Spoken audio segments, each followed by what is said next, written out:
Hello, everyone. I'm Jim Tolles.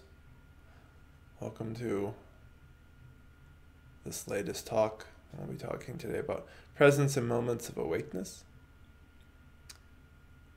I just encourage any of you as you're signing on to take a few deep breaths, find your center, give yourself a chance to settle into the space, into this connection, this energy we create through these regular talks, which happen every 2 weeks.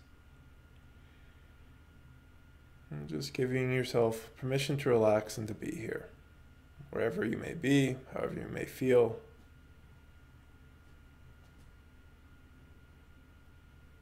If you're brand new to me, my name is Jim Tolles. I blog regularly at spiritualawakeningprocess.com. And this week we're talking about presence and moments of awakeness. In 2 weeks from now at 6 p.m. Pacific time, we'll be talking about how to choose the right healer, which is a really important topic, I think, to get into. These days, I feel like a lot of people are trying to use the wrong healer for different issues. Some people will be coming to me, talking to me about different psychological things or physical things that really should be seeing a psychologist or a doctor. And you can have the reverse be true too, where somebody is going through a lot of shifting and changing and are having realizations and they're talking to a psychologist or to a doctor who has no idea what they're talking about. So I hope in that next talk that'll be coming up in 2 weeks that I can kind of help people tease apart when to choose a certain type of healer and how to identify what you're actually working on and what needs attention. I've already announced that next talk actually through my newsletter, and if you go to my blog, spiritualawakeningprocess.com, on the left-hand side there's a sign up for the newsletter so you can get all my announcements for different things as well as different other little thoughts and pieces of wisdom I share through that particular venue. The next newsletter that'll go out will be underappreciated blog posts. I'm finding some of my blog posts that get like almost no traffic and sending them out to get a little bit more appreciation. It's a truth of the internet world that typically only a very few things get much attention and all the rest just gets forgotten. So I would say of this almost 700 blog posts I've written, probably about 20 to 30 get most of the web traffic and all the rest are just kind of not seen. So anyway, that'll be coming out in the next newsletter coming on Sunday.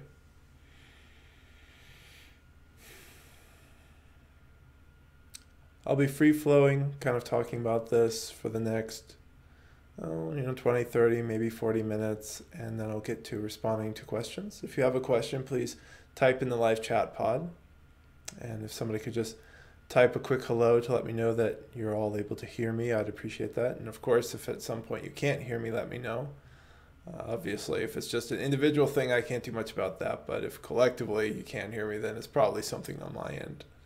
And I'll go ahead and do whatever I can to fix it. But these days, internet seems to be pretty stable and reliable. Thank you.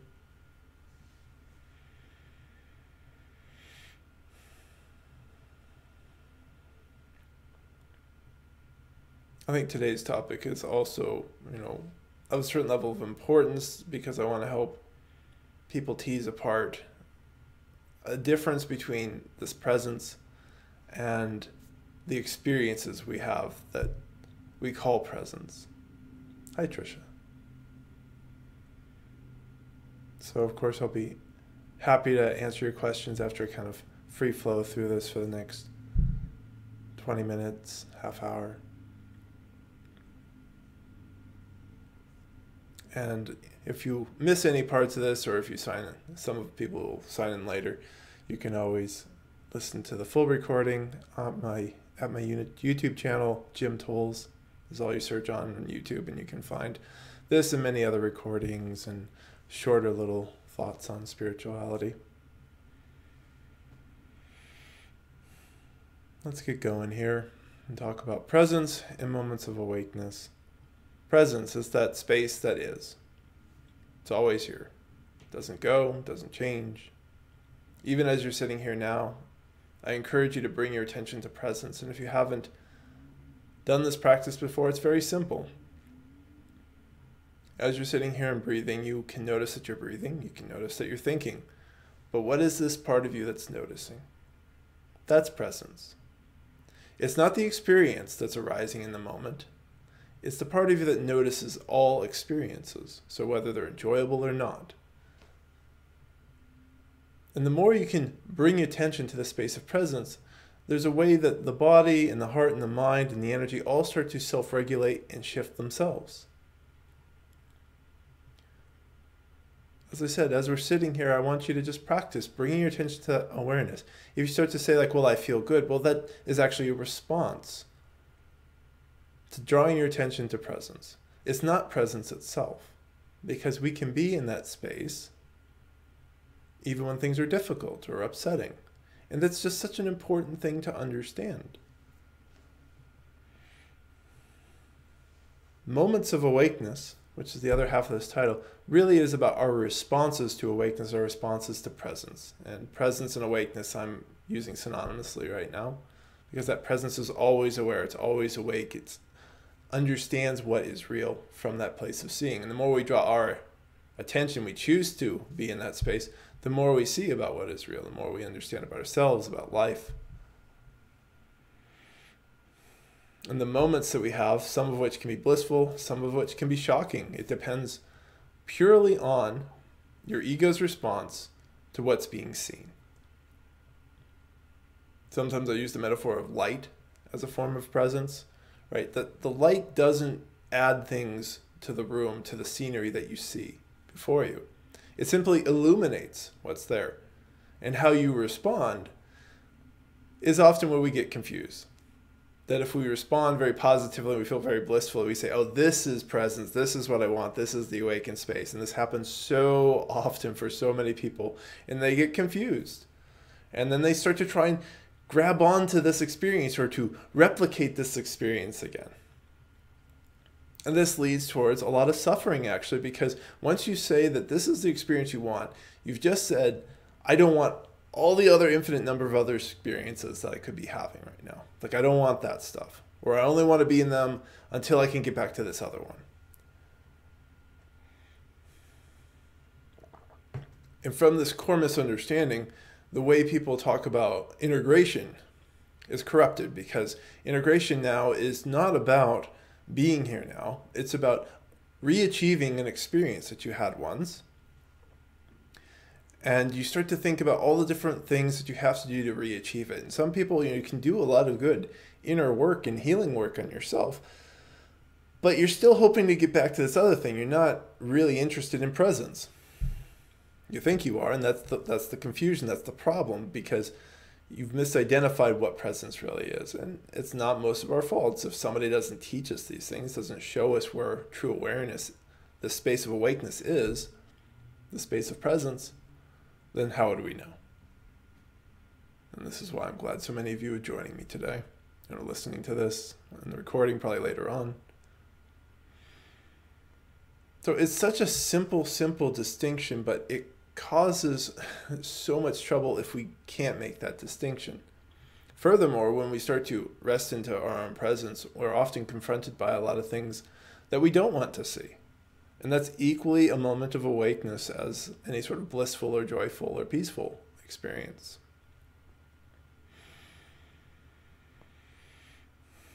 So sometimes the light comes on in the room and people see a bunch of trash and, a car on fire, and you're just like, wow, I don't want to deal with anything, right? So now I hate the spiritual path. And you can have people go the other way and say, no, I don't want any of this stuff. This is not what I want. This is not where I want to be, or any of that.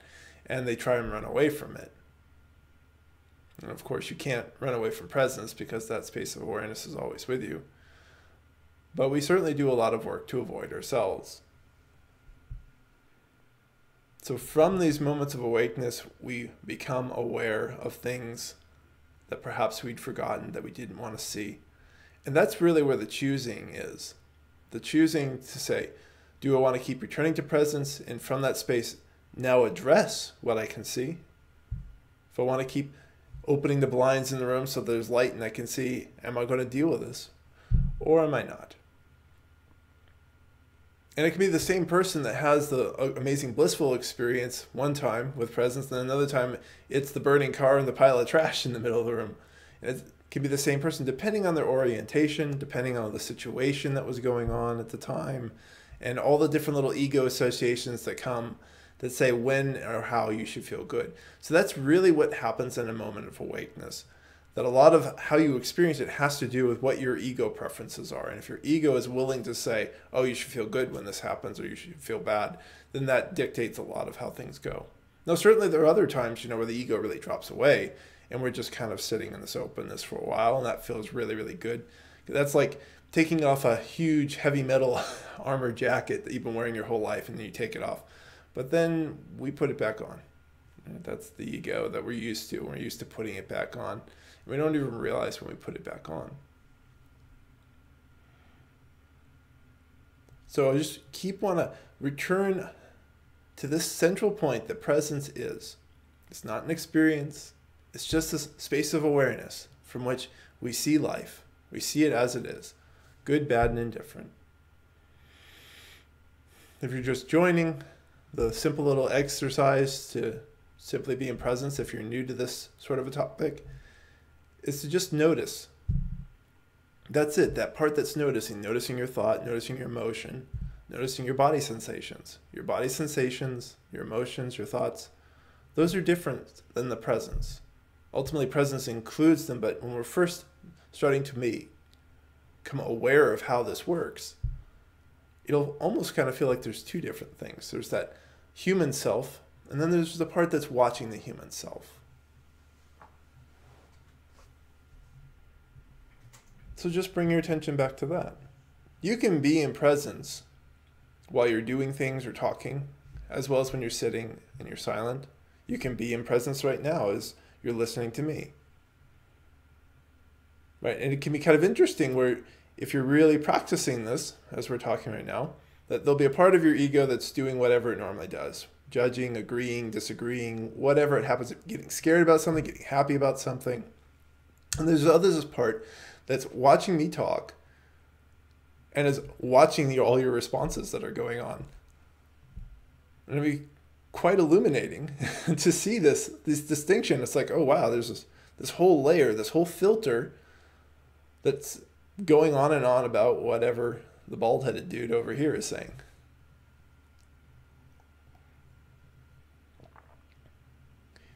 Creating these separations from our ego is really, really important to understand how you are filtering your life.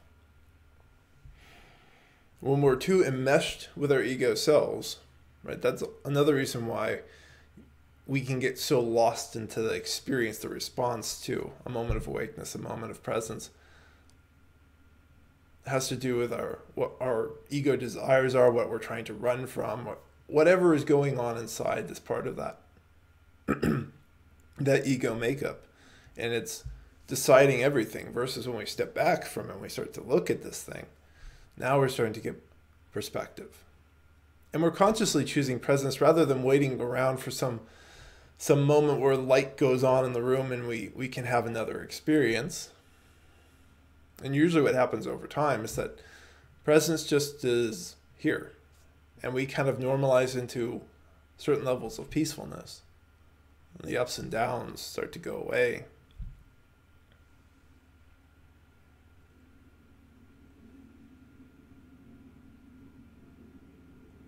But once again, it's so easy right now for people to confuse these good experiences that they have, whether they have with a spiritual teacher, on a retreat, in meditation, or just spontaneously eating a burrito on a couch. There's all sorts of ways that for whatever reason, that light kind of comes through. Now to talk momentarily about spiritual awakening, which is part of this conversation, but not the whole of it. When I talk about it, I'm talking about an inner drive that does itself. That regardless of whether you think you're spiritual or whether you're meditating or any of that stuff, when that starts up, it's arising on its own. So I speak of that term very specifically, versus most of what people are calling the spiritual awakening, I call the conscious path. It's the path of gradually getting to know ourselves, which is a very important and beautiful part of it.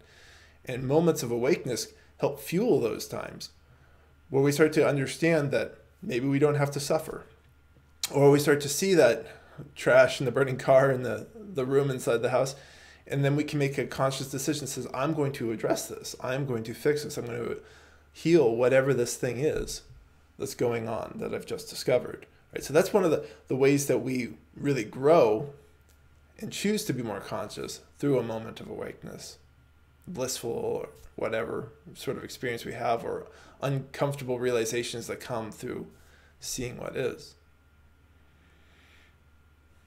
So in the conscious path, making these choices is really, really critical because you don't have to. When you awaken, it's important to make the choice too, but for a while it doesn't really feel like you have that choice. It just feels like you're being pulled along by the tide.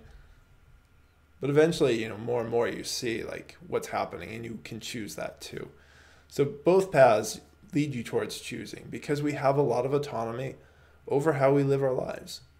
But we don't actually have as much autonomy at the beginning as we think, because when we're stuck in the ego is filtering out lots of different things, telling us how to respond to different situations. And the more the ego self breaks down, the more the tendency is that our response is to be at peace.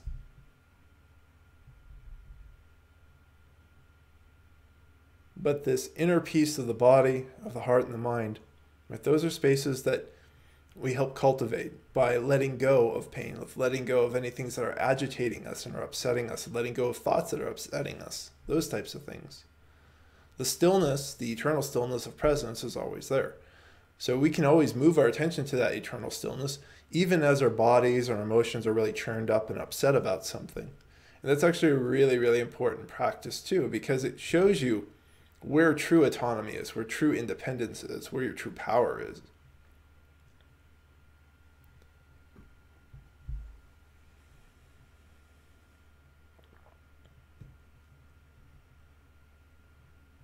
Too often we believe our own thoughts. We believe our own interpretations of life when we don't understand how they're being interpreted.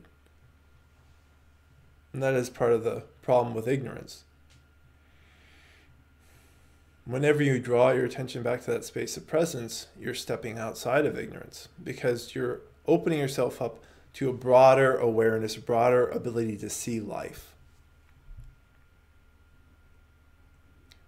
If the ego decides that it just wants a certain experience, right, that moment of awakeness, I'll keep picking on the bliss experience because it's just so common. So many people want that thing, that experience. And the way people talk about bliss in the spiritual world is often a very confused idea in and of itself. So people think they should just be essentially happy and euphoric all the time. But if you start to choose and you narrow in that way, then you lose perspective, you lose awareness. Although the more you practice with being in presence, you'll start to notice what that's like. You'll notice there can be kind of a quality of tension mentally and emotionally and physically as everything kind of narrows down and that ego wants to kind of grab into some sort of experience and find a way to have it and keep having it.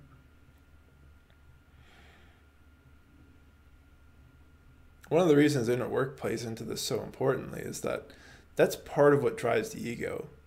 The deeper levels of pain and misunderstanding we have inside us, the more the ego tries to fix that. And it tries to make us feel better because these pains and these misunderstandings that cause further pain and suffering don't feel good. And so the ego, in its most unconscious decision-making way, says, I need to find a way to make me feel better. And it starts to look for things. And that's one of the reasons that the bliss experience that people have, which they will continue, so many will continue to believe is the awakened state or their spiritual awakening or whatever. It looks like gold, it's just like, wow, I got to have this thing. Let's get this back. I need to feel better.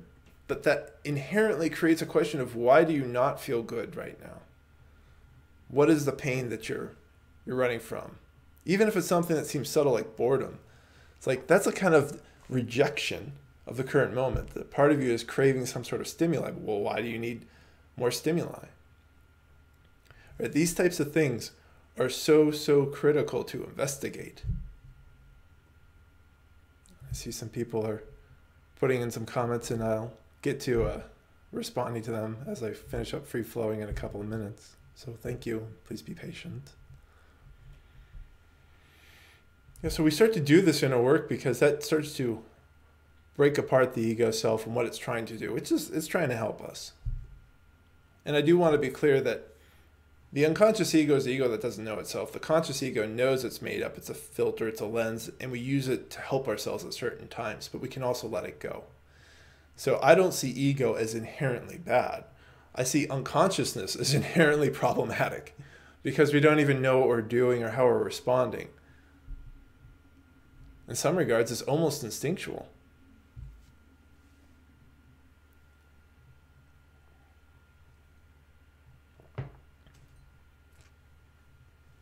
So once again, as you're sitting here, I encourage you, if you've drifted away from having attention on presence, bring your attention back there. And I often say breathe and relax, not because you need to breathe and relax to be in presence. You don't, actually. But it seems to help us to keep our attention in that space of presence and to help us become more aware of what's actually going on inside of our body, that metaphorical room.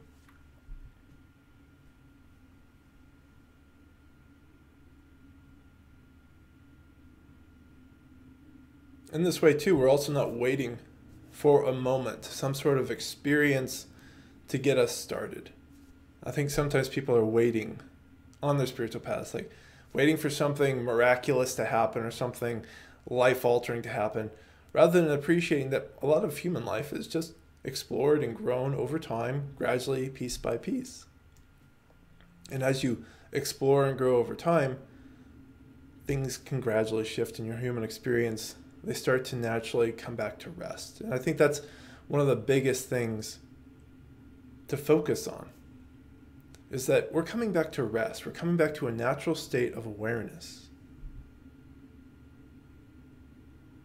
So much of the time, we're just holding on to so much pain and suffering inside of us. And when we're holding on in that sort of way, it doesn't feel good.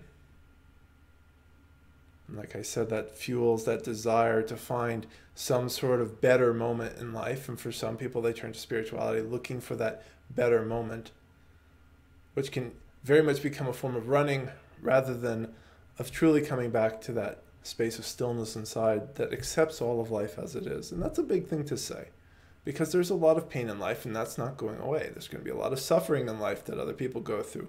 That's not going away anytime soon. The more we can love our own pain and suffering, the more we can resolve our suffering, learn to be at peace with the pains that aren't going away, because some physical issues people have, they're not going to go away. That's not their fault. That's just how life is for them. So in that space of presence, there is truly no judgment of yourself.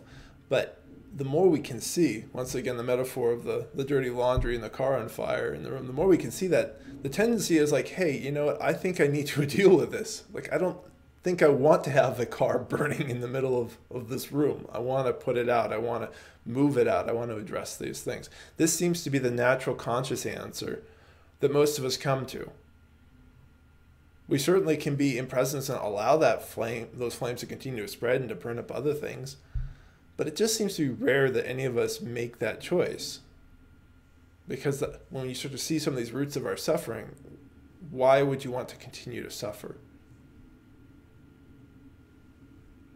So while presence doesn't reject anything and it doesn't force us to change anything, the human response tends to be to come towards greater levels of health, emotionally, physically, intellectually. And that, of course, can be one of the gifts of a moment of awakeness, where you start to realize that, one, the way you've been thinking about life isn't the only way to think. The way you've been living life isn't the only way to live. It can inspire you. And I think that's the key thing of any moment of awakeness, any glimpse of awakening, whatever we want to call it, any spiritual opening that inspires you to say, I want to go inside and understand who I am. I mean, that question alone is very powerful, that who am I question. Sometimes I encourage my students to have a journaling exercise with it, and then when you answer the question the answer. Because usually what will happen is that we will answer according to what our ego has already told us. Like, who am I? I'm Jim Tolles. All right, that's your name, but who are you really? Well, I'm a spiritual teacher. Okay, that's the work you're doing, but who are you really? And you keep peeling away the layers. And sometimes people kind of be surprised. They'll get to a point where like, wow, I just don't know.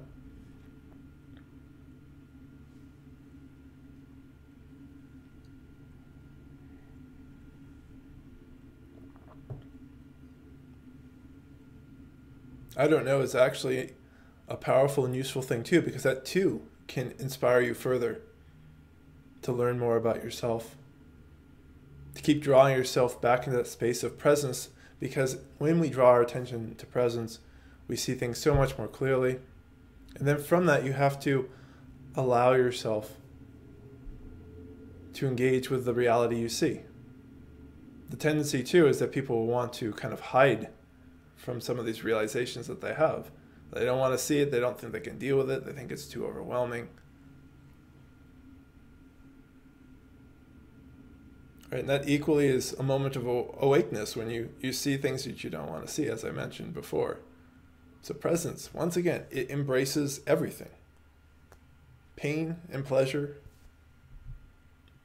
light and dark. Which I think is really a very different understanding than what people often have about the spiritual path, because so often it's kind of sold as this either cure-all or this thing that will save you and insulate you from pain, and that is not the truth. The spiritual path allows you to see what is and engage with life as mindfully and consciously you can with what's in front of you. If you are being present in a war zone, you have a very different set of choices that you have to make, and you need to see clearly to address whatever's going on. Versus if you're living in a safe suburban community and playing pickup basketball on a Saturday, what you need to see and engage with is very, very different.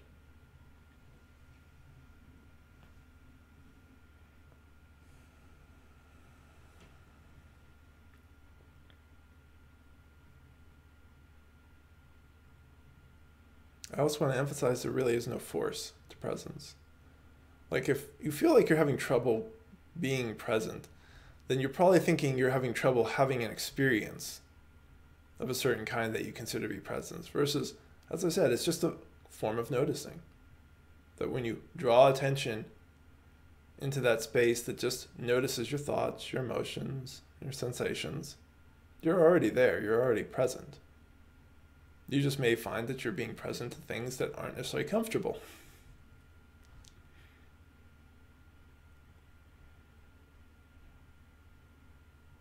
But from that presence, you can now make more choices. Choices like, I'm going to breathe and relax. I'm going to be okay with the discomfort I have found. Or when things are feeling really good, I'm going to breathe and relax, and I'm going to be at peace with this experience that feels really good, but will also pass. Presence doesn't hold on to anything. It can't. And it doesn't make sense to either. Holding on is a very tense place, and it's a place where a lot of people get stuck.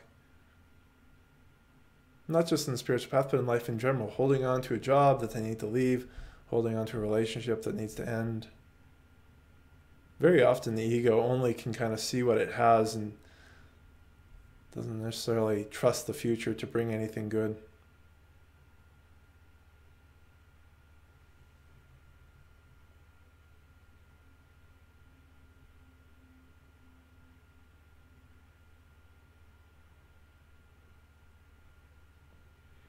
So I hope this distinction is clear, because it's such an important one. As I said, if you don't make this distinction, it's so easy to get lost. Lost trying to seek this perfect experience, this perfect way of living, the perfect relationships that can complement this sense of experience. And people just go on and trying to build this fantasy and to insulate themselves from the ups and downs of life, which doesn't work, because most of those ups and downs have to do with pain you have inside you and choices that you have made that you don't even realize you're making. So presence helps us to start to bring more illumination to the unprocessed pain we have inside that needs to come up and come out. And it helps us to understand the choices we make about when we're happy, when we're sad, when we're scared. All those things, those are choices. And that's a deeply empowering thing to start to understand, that you choose how you feel. with the exception of some of the unprocessed stuff.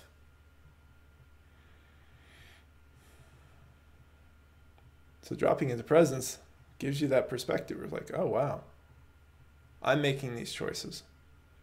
Which means if I'm making them, then I can change them. But usually it means finding the source of the choice. Because as I also mentioned earlier, so much of what the ego is trying to do is trying to make us feel better, among other things. And so when you root out the source of these beliefs about how to choose to live and how to choose to respond, then that gives you more freedom, more autonomy, more independence actually. Although independence is a little bit of a misnomer. It's really more interdependence. But you have more room to choose. And that's a powerful thing.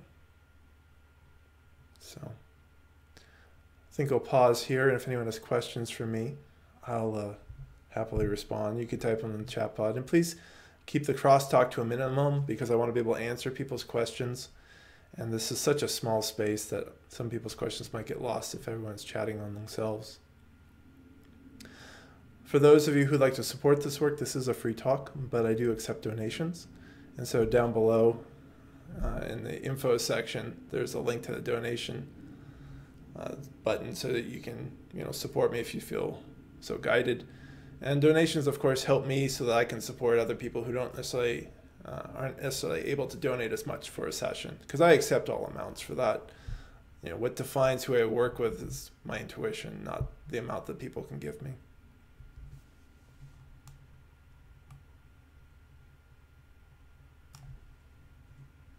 So I'll just give people a moment to write any questions they have.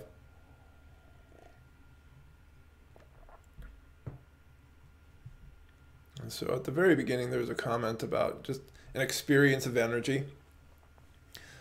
And some of those experiences of energies really stretch us and force out pain. But a lot of times, if you're seeing only the positive in the world, that's just, once again, just the ego is choosing what it wants to look at. And it can feel good, and that's not necessarily wrong or inherently bad. The confusion that I'm pointing to is if we start to think that it's only positive, right, then we're creating a huge shadow of other experiences, and we're having to judge everything in the light of positive or negative. That becomes implicit in that word, positive or negative. So I would encourage people to think of these things more like light and dark, right? The equal parts of like how this world works. You have day and night, and that's fine. It's not a big deal. The best thing I can encourage you to do is to not be lost in the experience, not try to do anything more with it than just say it's an experience and that emotions came, and then see how you feel afterward. Coming back to your body is one of the great ways where you can start to learn more about what's actually happening inside and the unconscious choices that are getting made.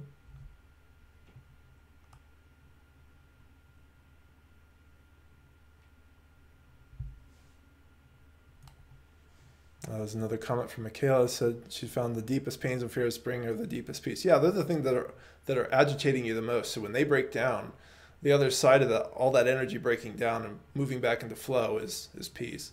Over time, we don't hold as much pain inside of us or hold as much fear. And so you don't necessarily have as big of releases. So that's another thing that can happen with these moments of awakeness. So you can have these big moments of release where something really lets go. And those, seem to me, in my experience and in my intuition, have to do with how much pain you're holding on to. So it's like the amount of water that comes out of a giant block of ice versus an ice cube. And a lot of times, as we work through different issues, you're breaking down these giant blocks of ice, so you get these big rushes. Well, that's not supposed to always be that way. We're not supposed to always be healing. Healing has to end. I say this a lot, that healing needs to end. It's just part of coming into health. And then after health, then there are a whole other world of spiritual growth. And I think that kind of gets missed. And some people say, well, you're always healing and working on things. And that's not my experience. My experience is certain issues are done, and then you just don't think about them. They don't inhibit you. And you have this other space to grow and explore life. And of course, the more you're at a state of peace, the more when these other smaller ice cubes melt, it's not such a big deal. So it's another experience, Michaela, I encourage you to not hold on to. That it's fine that it's worked that way for you for the time being, but don't look for this in future inner work that you do.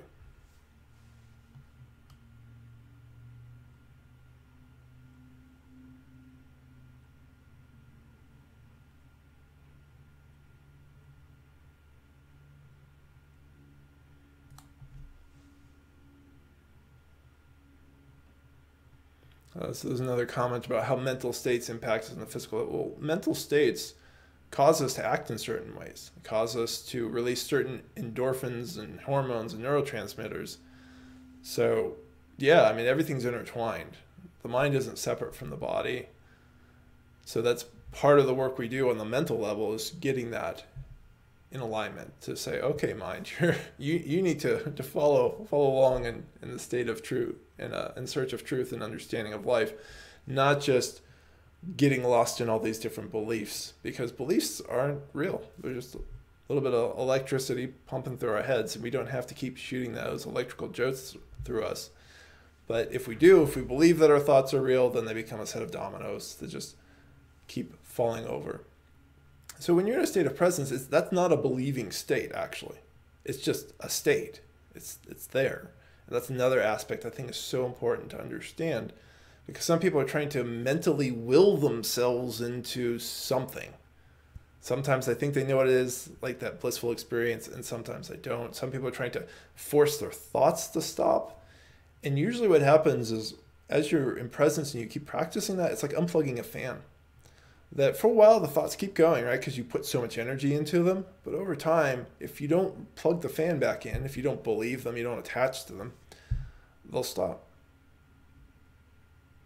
So part of the tenacity and resilience that's really important for all of you to cultivate, if you haven't already, is the willingness to just be with that spinning fan as it grinds to a halt and as it starts to scream out, right? You know, if something's really rusty and squeaky, it starts to right? You know, it's a really annoying noise and it's uncomfortable. And our tendency is we want to plug it back in or do whatever the belief is telling us to do. It is so obnoxious, that feeling. And then eventually it stops. So mastery of the mind in that sort of way of that stepping out is just so critical, because otherwise we'll just keep ourselves in certain loops. And the mind will keep telling the body to feel fearful or something. So the body keeps creating fearful stuff, fearful emotions, and the physical tensions that build up from being in that constant fight or flight state. It all just kind of gets worse and worse. And the comment that, you know, there's loss of ego perception, the momentary loss, led to believe there's more to life than what we perceive through our eyes. That's part of the power of that awakeness that can inspire you to start to do more of this work, to step into that space of presence more and more, to keep breathing and relaxing, to not believe your thoughts, to practice just seeing what is without passing judgment on it. And that's really important to do, especially in the earlier phases of inner work, because it's going to be so quick for the ego to want to jump to that next thing, like to label things as positive or negative. So we keep just watching, we keep allowing ourselves to be there and release deeper and deeper, because there are a lot of levels of resistance and old beliefs that get stuck in us that aren't going to go away unless we really go for it and go looking within.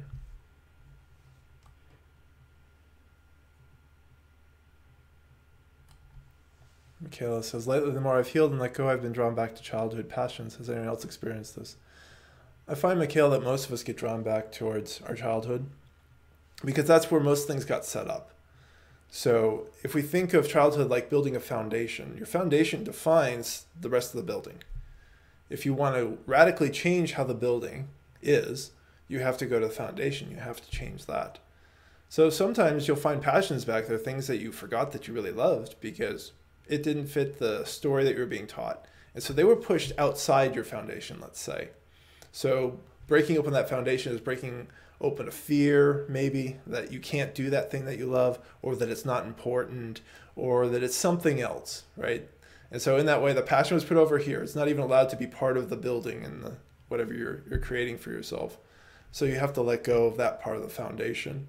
And then when we find these old passions, these old loves and things that we truly care about, they're often in immature states, which is another interesting topic, probably for another time, around how we kind of return to that passion, say that's something we loved when we were 6 years old, and then it usually takes time to cultivate it if it hasn't ever been really cultivated, to grow it up and to build it up over time. So if it was something like loving art, and you were just told that was not practical and you shouldn't do it, your skills as an artist probably aren't that great. But that doesn't mean you don't love it. And so you start to practice it and you build it up, and maybe you take classes, and over time you cultivate that passion.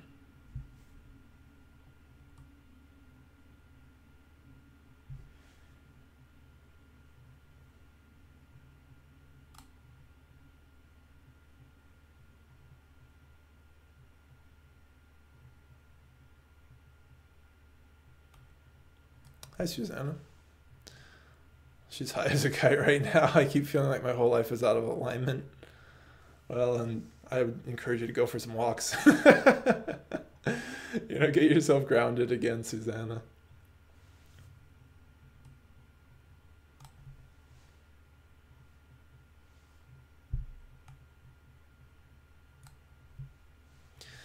And just, how you experience things if the environment's feeling kind of dirty and unclean. Just learning to be at peace with however the environment is. It may be dirty, unclean, but that doesn't have to be put in a negative. It doesn't have to be put in the sense of like, this is wrong, rather than this is kind of what's here. Right? So if it's not an inner environment thing, what's going on in the external environment, well, it's always kind of changing. And there's a lot of things in the external environment that we're never going to really be able to influence. So coming to peace with that, and as I said, if you're feeling really high and your energy is really expanded, that sounds rather ungrounded. So walking in nature can be a good thing. Thanks for the question and comments, Susanna. There's another comment about how to let go of self-hatred. Feels like I've been holding on to this for my whole life. Self-hatred is something that I've written about. So if you search on my blog, Facing the Abyss of Self-Hatred, that's a good topic to read. Obviously, it's right on point with that. But self-hatred tends to have a lot of different avenues and inputs that create this overall idea that we are not okay as we are. And as many of you have heard me talk about, that not okay, that not is stuck in a lot of people around the world. And we have to get that not out. And it's not even about being I am okay. Because usually if we're talking like that, it's usually a response to the sense that I am not okay. We're going for the I am. We're going for presence. That's where we just allow ourselves to be.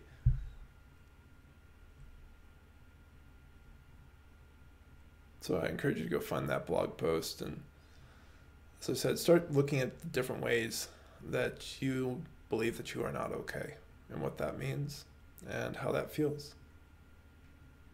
Thanks for the question. Susanna replied, "It's a shame it's raining." No, this is perfect. You should go totally walk in the rain.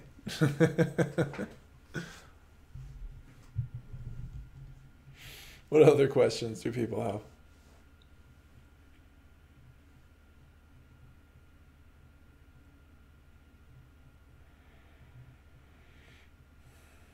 Hi, Justina. Justina says, I practice saying I love you to myself, my hand over my heart. Sounds cheesy. Yeah, I mean, that can work if you're in like a really difficult stage, but it doesn't get you to the root of the issue, Justina. And that's the problem with any sort of kind of affirmative thing, because you're arguing with yourself, right? You have one position that says, I hate myself. Now you have another position that says, I love myself. If you've never done the I love myself thing before, I think that's useful. Right, to start to kind of build a few circuits in the brain that say, okay, yeah, I'm a loving, beautiful person. But the more interesting thing here is to be in presence, like I've talked about, to notice, oh, wow, I'm having self-hating thoughts, or I'm having self-hatred that feels very heavy in my chest. Coming back to presence so that you can start to really resolve what's happening in the body. Start to really understand that you're making a choice in how you think. One of the things about the mind is it does what it's trained. So journaling can be useful at certain times to say, okay, here's what I'm thinking about all the time, right? These are the thoughts I'm fueling. I'm giving them energy. Those are the fans I'm plugging into the wall. So whenever you step into presence and you start to watch these thoughts, don't do anything with them. Don't give them any more energy, because that, as I said, is another problem when we start to have these I love you affirmation mantra things. Is we're putting actually more energy into the I hate you because we're arguing with it. So we've got two parts of ourselves now arguing, and that starts to feel really, really frustrating. I know so many people get stuck in that space and they get so frustrated because they can't seem to get over it.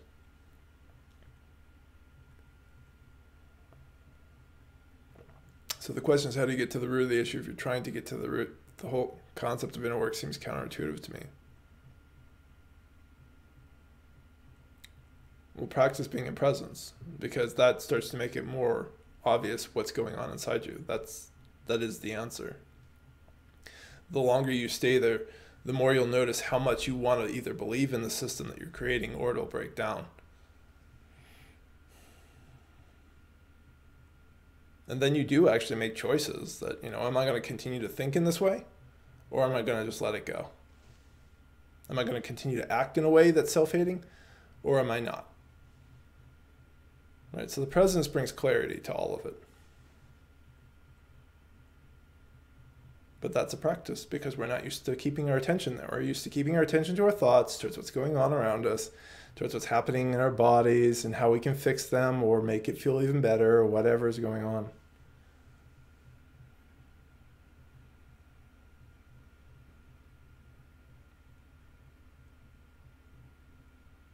What other questions do people have? And if you haven't asked a question, feel free to do so. We have about 15 more minutes together. And as I said earlier, I do these talks every 2 weeks. And the next one will be at 6 p.m. And 2 weeks from today, it's about how to choose the right healer. There's a comment about looking to specific emotions you feel for clues. I find help me in the initial stages. Yeah, you look for different emotions, and then you breathe into them to start to resolve them. I mean, the resolving is uncomfortable. I think that can't be emphasized enough, that when we come into those spaces of presence, we're also going to be learning how to be with our discomfort, which is profound and also not something we're used to doing, because we want it to go away. That's why we have so many of these other different beliefs and different things that get built on top of them and all these different actions. We want any sort of discomfort to go away. We don't want to feel it. And as I often say, you have to feel to heal. And so if you notice resentment and other pains and different emotions, you breathe and you just watch them. And they'll be like clouds. Clouds eventually move along. But if we keep kind of energizing those clouds, they get stormier and nastier and cloudier, thunder and lightning.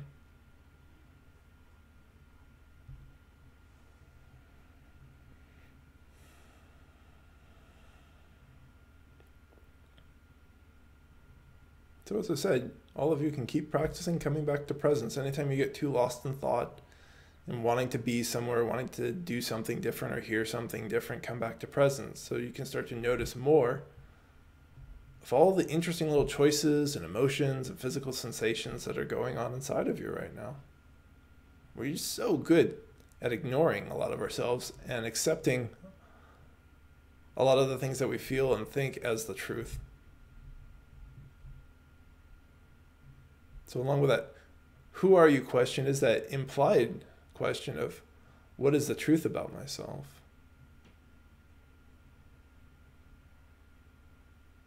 Sometimes people try to jump to an intellectual answer, but that doesn't work. It's like if we don't really understand it in ourselves and our wholeness, a lot of different things like, well, we are consciousness. Well, yeah, that's true, but it doesn't mean anything to somebody if they haven't really gone through the layers to acknowledge that in themselves.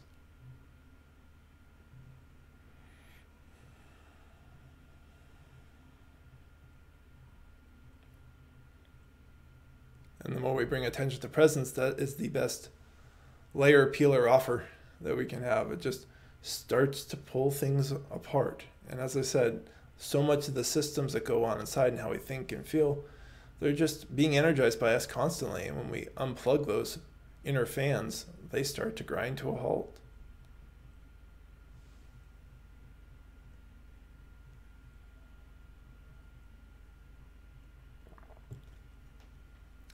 It's that grinding process we don't like,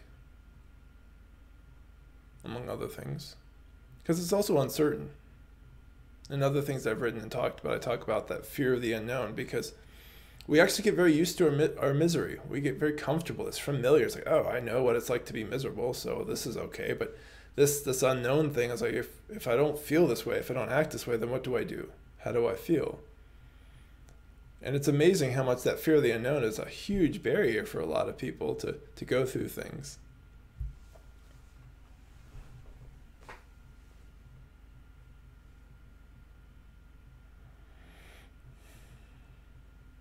And then the ego usually comes in and decides that whatever is going to be new, right? Whatever comes after that unknown is going to be bad. I often describe this as the prison inmate who's been in prison cell with you your whole life. And the inmate, keeps telling you the Bahamas are terrible. It's terrible. You don't want to go there. But this inmate has never been there. But we're so used to living in this prison cell, and we're so used to listening to this other inmate tell us about how terrible the Bahamas are. We believe it. We say, well, I guess I don't really want to leave the prison cell. I don't really want to go to the Bahamas. I don't trust it. And the thing that's kind of fun about that metaphor is if you live in the Bahamas, like after a while, that's just where you live. That's not a big deal in and of itself. So I think we were talking about some of these more blissful experiences you have. Like the first time you might arrive to some really beautiful place, wherever it may be, you can be like, wow, this is so amazing. This is the best thing ever. And then it normalizes and it's not a big deal. You don't really think about it anymore.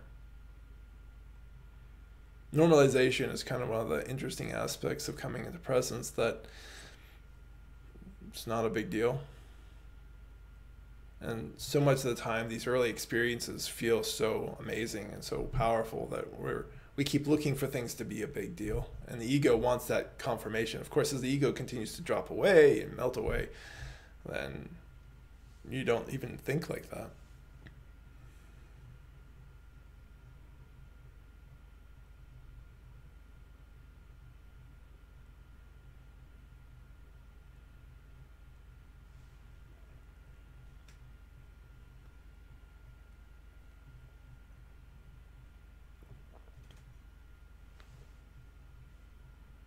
It's amazing how much thought will start to change itself as you keep looking at the truth. It's actually a very fluid place. Sometimes I also describe thought as kind of that level of dry wheat or dry grass. It actually burns up very quickly, but when we first start our inner work, we think it's like harder than steel. And that's kind of the nature of the ignorance of the ego, the perspective it lacks. It thinks, oh, this is so hard. I can't do this. I can't get through this. And then as you go along, the more you're in that space of presence, it kind of starts to heat up things. Things can start to ignite, start to burn up in that awareness. And things get smoky and strange and uncomfortable for a while, and it clears out. And then here's this open expanse that you can now see. And that leads us to our deeper work. And I often talk about the heart space, those emotions that are heavier and stickier, like a whole bunch of wet wood. And you need a lot more fire for those. And then as we work our way down into some body energy stuff, some old generational things that we hold inside us energetically, that's like dealing with lead. And then you need the fire to be really, really hot and have to have cultivated yourself to a certain point of willingness to be in presence, not just get lost in emotions, not get lost in the physical sensations, not get lost in the thoughts. That getting lost is a very common thing for the uncultivated ego and the uncultivated mind. It just immediately jumps into things and says, oh, this feels terrible, I can't stand it, I want to get out of it. It will come up with all sorts of stories about being tortured or being attacked by demons or whatever. There's so many different ways where it jumps to conclusions to try and understand the things that are going on inside, rather than the more obvious conclusion, which is we just feel bad and we're choosing that. But we don't have to keep choosing to feel bad, and we can, as I said, unplug those fans that are saying that we should feel bad, that we should fix things, that all the different things that they say. Everybody has a different set of ego threats, and you just have to get used to them. You have to start to know, oh, here it's back. It came back in the room. It's threatening me, the end of the world. Hi, how you doing? Right? And you just, in that way, create more separation. It becomes kind of a joke. And if anyone hasn't asked any questions yet, feel free to do so.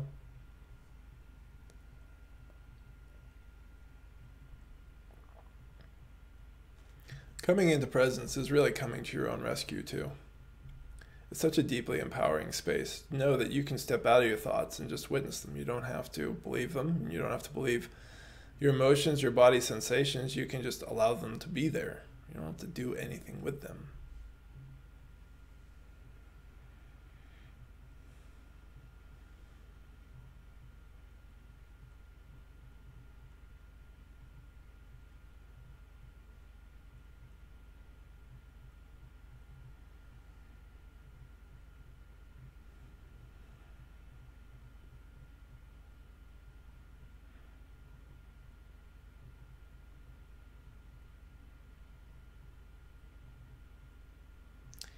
think I'm kind of coming to an end here with what feels intuitively right to share. As I said, if any of you would like to support me, this is work that's entirely made possible by donations by some of you, and I appreciate all those of you who have donated in the past and those who continue to regularly donate. And I will be back here, as I said, in 2 weeks, talking about how to choose the right healer, 6 p.m. Pacific time. There's the last question about any thoughts on metaphysical experiences after awakening. It depends what you mean by metaphysical. We can have all sorts of experiences as we open up. And you just learn to be in presence with them and not to be like overwhelmed by them or lost in them. If you're talking about psychic experiences, which is, everything from astral projection and that sort of out-of-body stuff, seeing auras, spirits, yeah, that happens. But that to me is not as interesting, because what really matters is the integrity to be with all those things. And by coming into presence, we develop certain levels of integrity. We let go of any fears we have of those things. So we can just see these things as other experiences. And it's no greater or less than any other kind of experience. And in terms of, being able to use certain psychic tools, we can use them in integrity, because we're not being driven by fear or desire to control ourselves or control others or anything like that. So I think those are my last thoughts. Thanks everybody for participating today. I appreciate it. And I hope you have a beautiful rest of your day, morning or evening, wherever you may be. Bye.